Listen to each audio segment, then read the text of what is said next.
What is up, everyone? JD here. I hope you're all doing well today. Today, I'm really excited to bring you my full review of the Finch Lucky number 13. Actually, I think it's just Lucky 13, but I like the way that sounds a little bit better.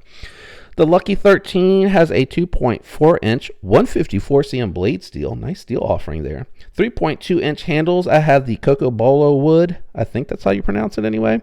An overall length of 5.6 inches. So this is a little guy.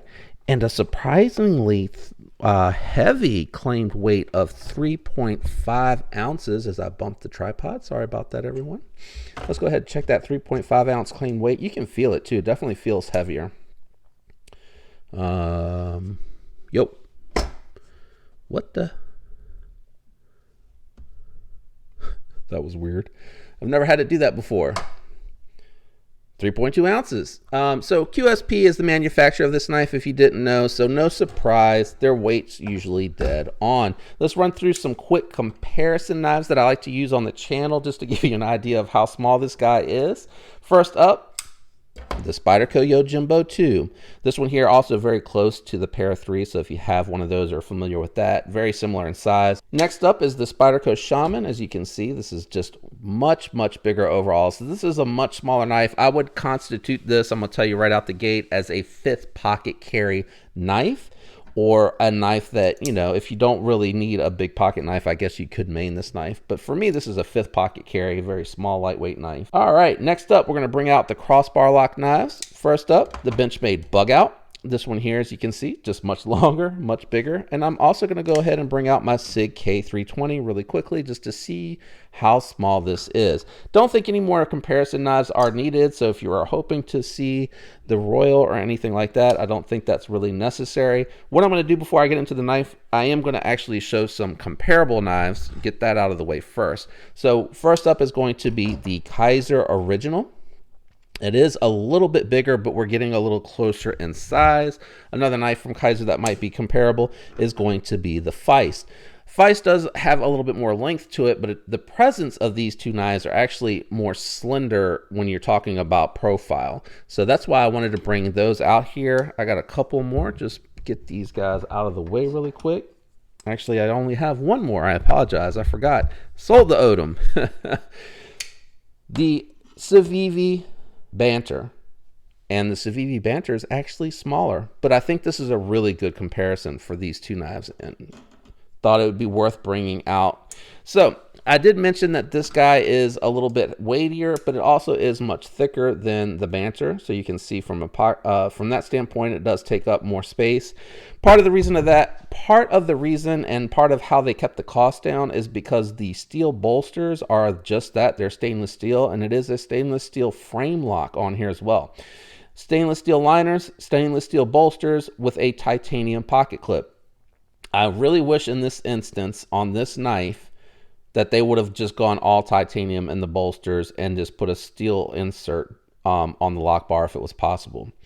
So let me talk about something really quick first. We'll talk about that Hawk sheep's foot shaped 154 cm blade steel.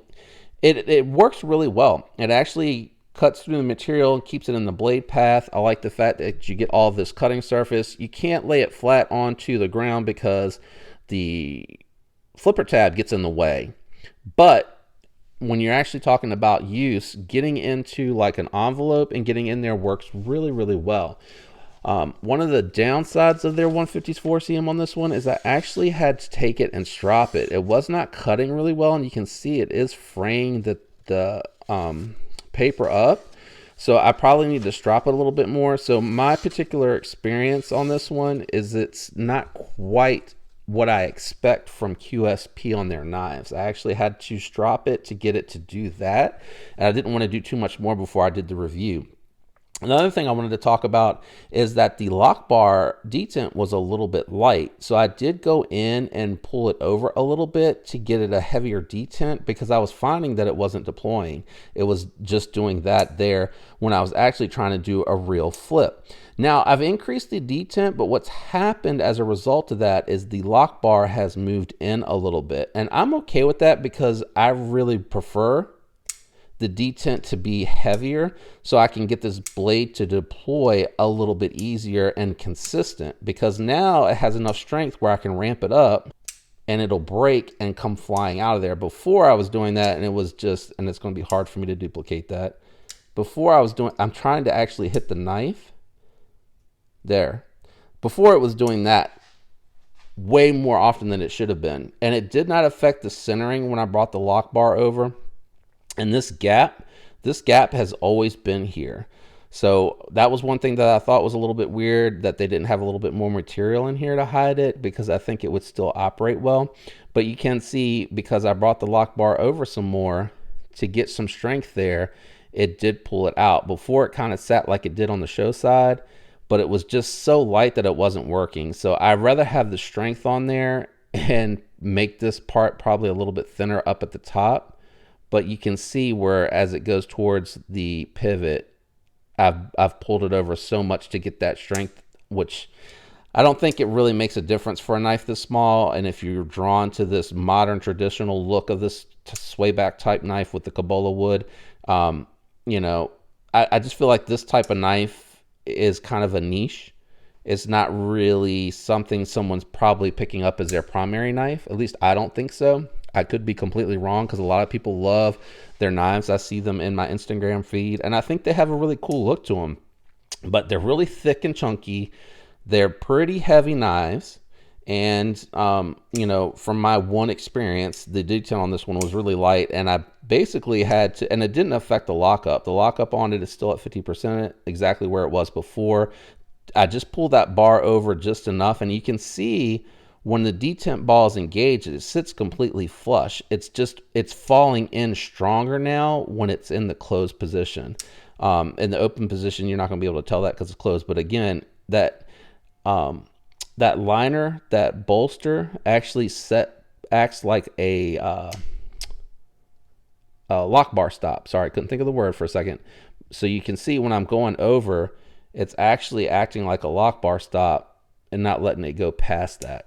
The other thing that I thought was really weird too was I didn't notice it until I actually took it apart to pull the tab over, but my wood came cracked. There it is. You see it? I didn't notice it until I went to do that. My wood came cracked. I doubt that's really anything that QSP or Finch could have done about that, because one of the risks about working with wood is the shrink swell. So as it gets hot and cold, the any moisture in the wood that might still exist in there from the treatment process is going to cause it to swell up and shrink down. So that's going to cause a problem with that. Would I recommend this knife? I mean, if you really love modern traditional looks and the whole, you know, the whole gimmick with it, yeah, I mean, it's okay. I felt like the detent was a little light. It's a little small in hand.